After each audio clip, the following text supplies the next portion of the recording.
નમસ્કાર, આપ જોઈ રહ્યા છો સ્પાર્ક ટુડે ન્યૂઝ। જંબુસરમાં વિકસિત ભારત જીરામજી અભિયાન હેઠળ મંડળ કાર્યશાળા યોજાઈ। જંબુસર તાલુકા ભાજપ અને એપીએમસીના સંયુક્ત ઉપક્રમે વિકસિત ભારત જીરામજી જનજાગરણ અભિયાન અંતર્ગત કાર્યશાળાનું આયોજન કરવામાં આવ્યું, જેમાં સરકારની 125 દિવસની રોજગાર ગેરંટી યોજનાનો લાભ છેવાડાના માનવી સુધી પહોંચાડવા પર ભાર મૂકવામાં આવ્યો। ધારાસભ્ય ડીકે સ્વામીએ આ વિશે વધુ માહિતી આપી।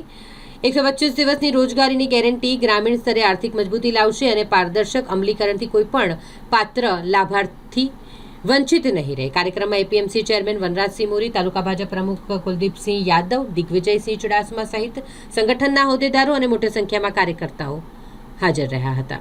આજરોજ જંબુસર એપીએમસીના નેજા હેઠળ જીરામજી એટલે વિકસિત ભારત ગેરંટી ફોર રોજગાર એન્ડ આજીવિકા મિશન એક્ટ ગ્રામીણ 2025 જનજાગરણ અભિયાનની કાર્યક્રમનું આયોજન કરવામાં આવ્યું હતું।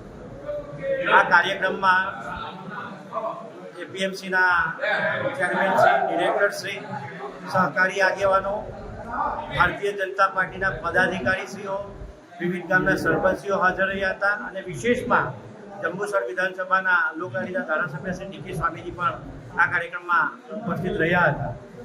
આ જનજાગરણ અભિયાન પાછળનો હેતુ એટલો જ છે કે આપ સૌ જાણો છો કે કોંગ્રેસને રામ, ગામ અને કામ આ ત્રણેયથી તકલીફ છે।